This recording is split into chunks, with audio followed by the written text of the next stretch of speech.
Con este video damos inicio al segundo módulo del curso. Para hacerlo, vale la pena recordar los dos significados del desarrollo propuestos por Gillian Hart. Por una parte, el desarrollo con D minúscula, que se refiere a la expansión del capitalismo alrededor del mundo, cuyos orígenes estudiamos en el primer módulo. Y el desarrollo con D mayúscula, que se refiere a los proyectos de transformación de las sociedades y economías de algunas regiones y países del mundo que fueron denominados en desarrollo o subdesarrolladas o del tercer mundo, que son el tema del segundo módulo. Estos proyectos de transformación se iniciaron aproximadamente en la década de 1940 y desde entonces se han fundado en ideas como la modernización, la satisfacción de las necesidades básicas, el desarrollo a escala humana, el desarrollo humano y el desarrollo sostenible, entre otros. Mientras en el primer módulo exploramos el origen de las brechas económicas y tecnológicas entre diferentes regiones del mundo, en este módulo conoceremos diferentes propuestas para cerrar algunas de esas brechas. Así pues, en este módulo examinamos el origen y la evolución de la idea de desarrollo, entendida como un proyecto o una serie de proyectos de transformación de ciertas sociedades. Decimos ciertas porque este proyecto no se aplica a todas las sociedades del mundo, sino a algunas que, dependiendo de cada enfoque o paradigma, son definidas como en vías de desarrollo, subdesarrolladas, del tercer mundo, para usar algunos términos comunes. Revisaremos concepciones normativas del desarrollo, como la modernización, la satisfacción de las necesidades básicas, el desarrollo humano y el desarrollo sostenible, considerando el contexto histórico en que emerge cada una. Decimos que son normativas no para referirnos a algo legal o jurídico, sino a que son concepciones sobre el deber ser de las cosas, es decir, sobre cómo debería ser el desarrollo. El desarrollo, con D mayúscula, entendido como un conjunto de proyectos de intervención, ha tenido dos aspectos o dimensiones complementarias: una dimensión técnica científica y una dimensión política. La dimensión técnica y científica se refiere al conocimiento sobre diferentes aspectos de las brechas económicas y tecnológicas entre regiones y países y sobre cómo cerrarlas. Ese conocimiento ha sido producido por investigadoras, profesores, expertos y expertas formados en diferentes disciplinas como la economía, la antropología y la sociología, por mencionar algunas, y por organizaciones como universidades, centros de investigación y tanques de pensamiento. Ellas y ellos han buscado resolver preguntas como las que pueden ver en la parte izquierda de la imagen. Esta dimensión se refleja en la creación de revistas académicas, centros de investigación y programas de maestría sobre desarrollo, especialmente en la década de 1960. Por otra parte, hay una dimensión política que se refiere a los intereses económicos y políticos que tienen los diferentes gobiernos, las organizaciones internacionales y las empresas en relación con esas brechas. Esos intereses se reflejan en la adopción o rechazo de diferentes políticas que pueden contribuir a cerrar esas brechas o a mantenerlas o incluso a ampliarlas. Eso nos plantea preguntas como las que podemos ver en el lado derecho de la imagen. Esta dimensión política se materializó en la creación de bancos internacionales, agencias y programas de desarrollo, como los que se mencionan en la parte izquierda de la imagen. Estas dos dimensiones o aspectos no son independientes, sino que interactúan. Por una parte, las universidades y centros de investigación generan ideas que son usadas por gobiernos, organizaciones internacionales, bancos multilaterales y agencias de cooperación para el desarrollo. Les prestan asesoría y forman profesionales que trabajan en esas organizaciones, bancos y agencias, como ilustra la flecha azul en la parte inferior. Por otra parte, estas organizaciones, bancos y agencias influyen en las agendas de investigación de las universidades y centros de investigación, por la vía de contratos de asesoría, becas para estudiantes, financiación para que los profesores escribamos libros, premios a investigadores, a estudiantes, como ilustra la flecha en la parte superior del esquema. Pero ¿cuándo, cómo y por qué se originó este proyecto técnico y político que llamamos desarrollo? Como ocurre con frecuencia en las ciencias sociales y la historia, no hay un consenso sobre la respuesta a estas preguntas. Sin embargo, varios autores proponen que el desarrollo con D mayúscula nació el 20 de enero de 1949, cuando el presidente de Estados Unidos, Harry Truman, leyó su discurso de posesión en el que propuso un plan de 4 puntos para frenar el avance del comunismo. Este discurso se encuentra en las páginas 1 a 3 de las mini lecturas de esta semana. Por favor, pause el video mientras lo lee. Este discurso reflejaba la doctrina Truman, según la cual Estados Unidos debía usar medios económicos y militares para frenar el avance del comunismo. En el 4 punto de su discurso, el presidente Truman anunció un, abro comillas, programa de desarrollo basado en los conceptos de un trato justo democrático, cierro comillas, que era su forma de contrastarlo con la relación imperialista que tenían las naciones europeas con sus colonias en Asia y África. Este programa, que llegó a conocerse como el punto 4, consistía en poner a disposición de las áreas subdesarrolladas del mundo el conocimiento técnico desarrollado por Estados Unidos para solucionar el hambre y el sufrimiento de las personas que habitaban allí. También consistía en fomentar la inversión extranjera en esas áreas, con miras a lograr una mayor producción, que desde el punto de vista del presidente Truman era la clave para la prosperidad y la paz.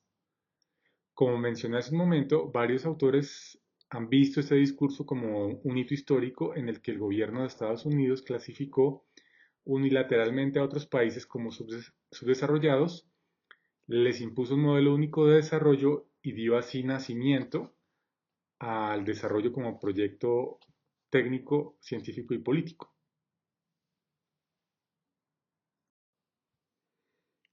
Sin embargo, esta visión ha sido cuestionada por investigaciones históricas que muestran que algunas de las ideas propuestas por Truman de hecho reflejaban demandas o llamados que los gobiernos de América Latina venían haciendo a Estados Unidos desde hace años, para que el gobierno de ese país les prestara ayuda técnica y financiera para industrializarse. Así, por ejemplo, varios países de América Latina impulsaron la creación de un Banco Interamericano de Desarrollo en la década de 1940. En la conferencia de Bretton Woods en 1944, estos países también presionaron para que el Banco Mundial no solamente financiara la reconstrucción de Europa, sino también el desarrollo de otras regiones del mundo. Por otro lado, al menos en el caso colombiano, en realidad fue la Alianza para el Progreso, promovida por el presidente John F. Kennedy en la década de 1960, la que llevó a que se generalizara la práctica de formular planes y proyectos de desarrollo. Pero a escala internacional, tal vez el antecedente más importante que llevó al auge del desarrollo como proyecto técnico y político fue el proceso de descolonización ocurrido entre las décadas de 1940 y 1970. Para conocer más sobre este proceso, por favor, pause el video mientras lee la página 4 de las mini lecturas de esta semana. Este mapa ilustra los años en que se independizaron numerosas naciones de África y de Asia, entre las décadas de 1950 y 1970. A medida que estas antiguas colonias europeas se independizaron, sus nuevos gobernantes buscaron fórmulas y medios para impulsar sus economías, construir infraestructura y consolidar sus nacientes estados en el contexto de la Guerra Fría. Por ejemplo, buscaron cómo electrificar las viviendas y el comercio, cómo construir carreteras, hospitales y represas, cómo pagar los salarios del personal médico, los jueces, la policía y el ejército, por dar algunos ejemplos. En este contexto surgieron de manera sucesiva diferentes enfoques y teorías sobre el desarrollo con D mayúscula, la mayoría de las cuales buscaron mostrar que el mejor camino para cerrar las brechas creadas por la gran divergencia era seguir el mismo camino de los países de Europa Occidental como Gran Bretaña, es decir, adoptar las instituciones del capitalismo. Por ejemplo, la teoría de las etapas de crecimiento, que ha sido una de las más influyentes en los estudios del desarrollo, buscó demostrar que cualquier gobierno que siguiera la senda del capitalismo podría lograr que sus habitantes disfrutaran de lo que podríamos llamar el estilo de vida americano o estadounidense. Los invito a leer las páginas 5 y 6 de las mini lecturas.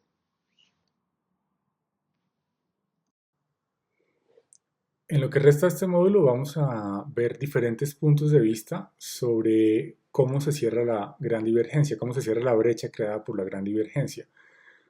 Sobre esto, como ustedes se imaginarán, hay infinidad de obras y de autores y autoras que han contribuido, así que al igual que en el módulo anterior, solamente nos centraremos en los que han hecho las contribuciones más influyentes. Y sin duda es importante empezar con esta, que es Las etapas de crecimiento económico, un libro publicado por Walt Rostoff en la década de 1960. Este libro justamente ilustra una cosa que mencionamos antes y es la relación entre el proyecto político y el proyecto técnico-científico. Walt Rostoff no era un académico, era un burócrata, un funcionario de muy alto nivel en la administración de Estados Unidos, fue asesor del presidente Johnson y asesoró decisiones muy importantes relacionadas con la guerra de Vietnam.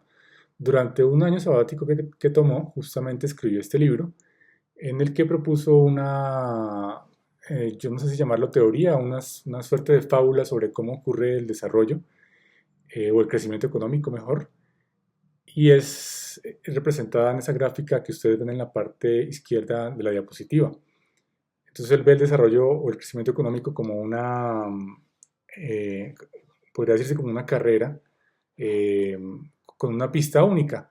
No hay diferentes desarrollos, no hay diferentes formas de ver el desarrollo, sino que el desarrollo esencialmente consiste en crecer económicamente hasta llegar al nivel del consumo masivo, que es al que han llegado Gran Bretaña, Estados Unidos, Canadá, Australia, como ven ustedes en la imagen de la izquierda. Esa imagen justamente ilustra esta idea de la carrera. Entonces ustedes ven que, por ejemplo, el país que más rápido o que más temprano llegó a la fase de despegue, que es el take-off, fue Gran Bretaña, que entró en esa fase en el siglo XIX, o XVIII mejor. Sin embargo, el que más rápido llegó al consumo masivo fue Estados Unidos, que es la razón por la cual es la barra más larga, la de Estados Unidos, la barra de color negro. Y ahí hacia abajo ustedes ven diferentes países y cada país está unos más atrasados que otros. Aquí vemos paradojas interesantes como, si ustedes recuerdan en el módulo anterior, vimos cómo China e India pues durante varios siglos fueron considerados potencias de producción intelectual, tecnológica, pero aquí son vistos como países más atrasados que México, Argentina y Turquía, por ejemplo, o que Rusia. Entonces, eso tiene que ver con la concepción que él tiene del crecimiento económico como una suerte de fila o de carrera de atletismo en la cual cada quien va corriendo y va tratando de llegar a la meta y solo hay una meta, no hay diferentes metas, sino solo hay una y es básicamente llegar a un nivel y a un estilo de vida y a una forma de producción y consumo como la que tenían en ese momento Gran Bretaña, Estados Unidos, Francia, Canadá y Australia. En el libro él comenta cómo los países que han tomado la ruta comunista son países que dentro de esa carrera se han perdido del camino, se han ido por otra ruta diferente y no se sabe a dónde van a llegar. Son países que hay que rescatarlos porque si no les decimos por dónde volver al camino, pues nunca se van a desarrollar como Estados Unidos o como Gran Bretaña. En la parte derecha de la diapositiva ven ustedes justamente una cita de una carta que él escribe a un amigo, donde cuenta de dónde salió la idea del libro, y vemos que pues ahí reafirma una cosa que es bastante evidente en el subtítulo del libro, y es que más que un libro académico es un manifiesto político. Entonces él cuenta allí cómo realmente Marx le cae muy gordo. Cuando él habla allí de un alemán pretencioso está hablando de Marx principalmente. Y él quiere escribir una teoría muy diferente. Esta teoría curiosamente es muy parecida, de hecho, a la teoría histórica de Marx. Marx también pensaba que las sociedades avanzaban en una línea recta, solo que él pensaba que esa línea recta concluía en el comunismo. Otro aspecto clave de este libro es una idea que aparece en la página 5 de las mini lecturas, en la columna derecha, en la parte superior, y allí dice que la historia moderna vio surgir en la forma más general esta etapa de condiciones previas como consecuencia de una intrusión externa de sociedades adelantadas más que de manera endógena. Nos está diciendo que la manera de llegar al crecimiento económico y a la modernización, es decir, de abandonar la sociedad tradicional y moverse a la sociedad moderna, es usualmente porque llega otra sociedad moderna que rompe lo tradicional. Es decir, dicho de otra forma, lo que hicieron los países europeos al colonizar Asia y África fue un favor, porque les rompieron los esquemas tradicionales, la forma tradicional de organizarse y producir, y llegaron con ideas modernas, y es gracias a eso que se va a poder producir la modernización. Es decir, él tiene la idea de que uno avance hacia el desarrollo económico en la medida en que tiene contacto con alguien que ya sea moderno. Es muy difícil que alguien que sea tradicional, que es lo opuesto a moderno, avance por sí mismo hacia el desarrollo económico y hacia lo moderno. Eh, entonces lo ideal realmente es que alguien venga y le muestre a uno en qué consiste lo moderno, y eso hace que se rompan los viejos esquemas eh, y se avance hacia la modernización. El siguiente texto justamente toma un punto de vista contrario a este, y es el texto de André Gunder Frank, que es mucho más cortico y los invito a leerlo. El autor del fragmento que acabamos de leer es André Gunder Frank, que nació en Alemania y emigró siendo muy pequeño con su familia a Estados Unidos debido al ascenso de Hitler. André Gunder Frank también pasó una temporada como profesor universitario en Chile, y en este fragmento que acabamos de leer plantea un par de críticas a las ideas de Rostov.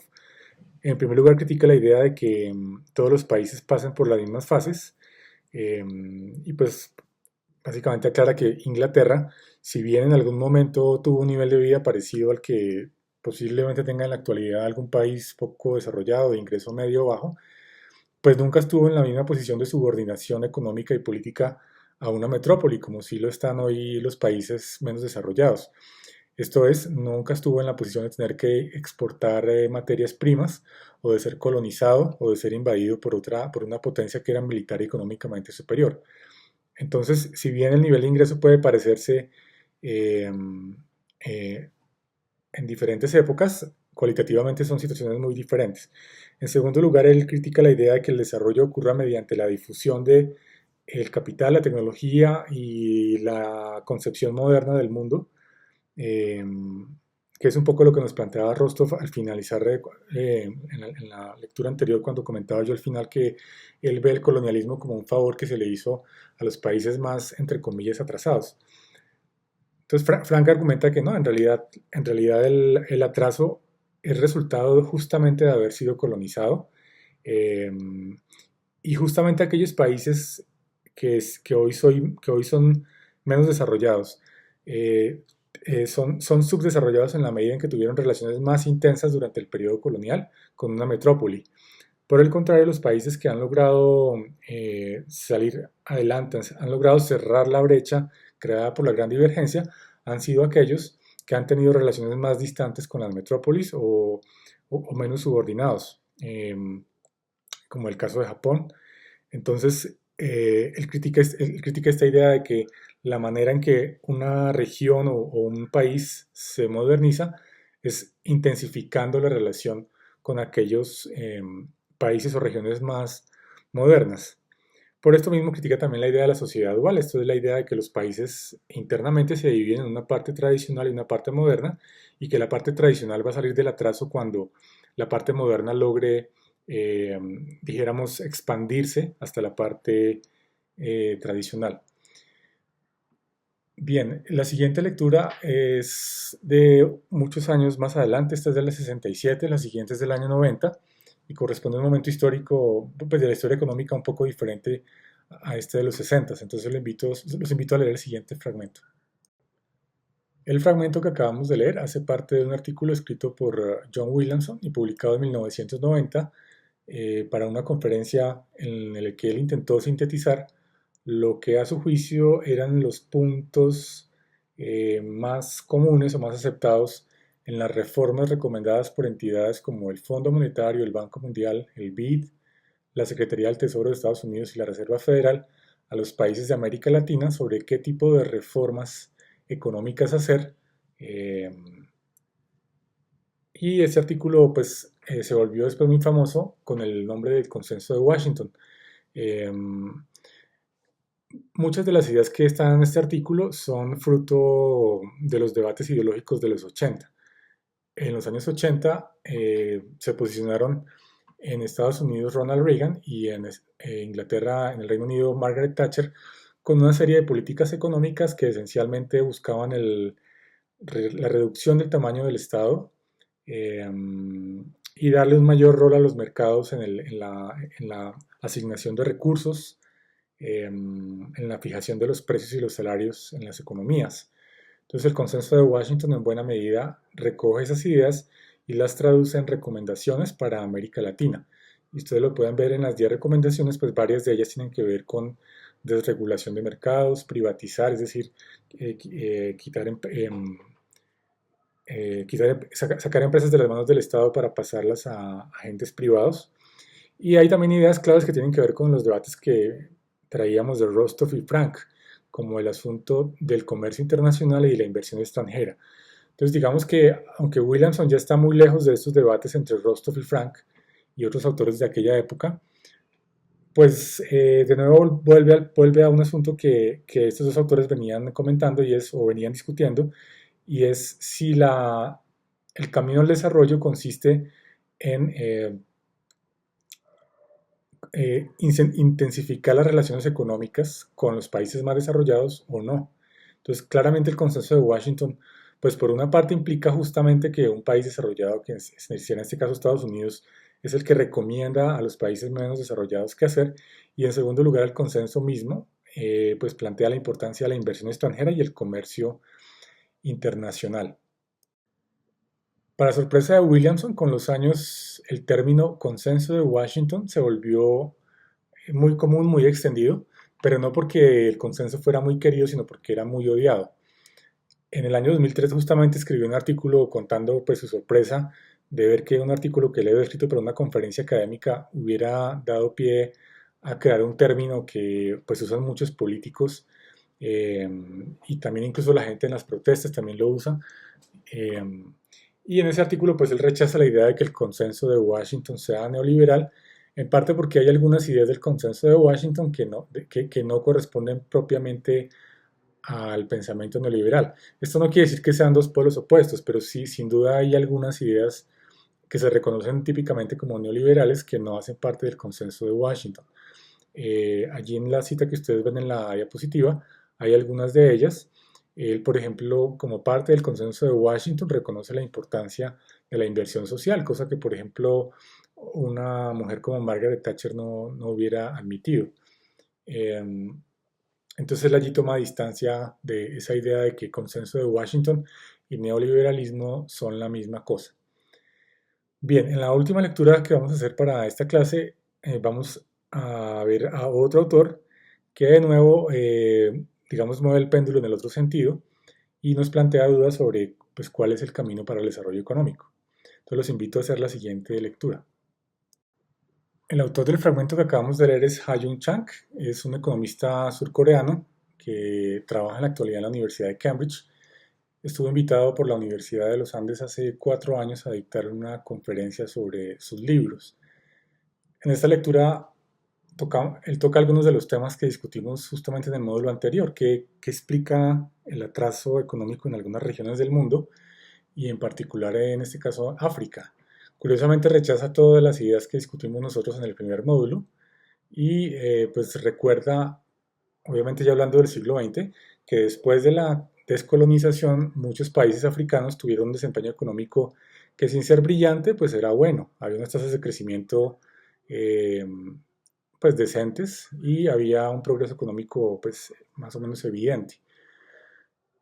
El atraso económico de África en las últimas 2 o 3 décadas, dice él, es responsabilidad del Banco Mundial justamente, de políticas como las que John Williamson pensaba que hacían parte del consenso en Washington.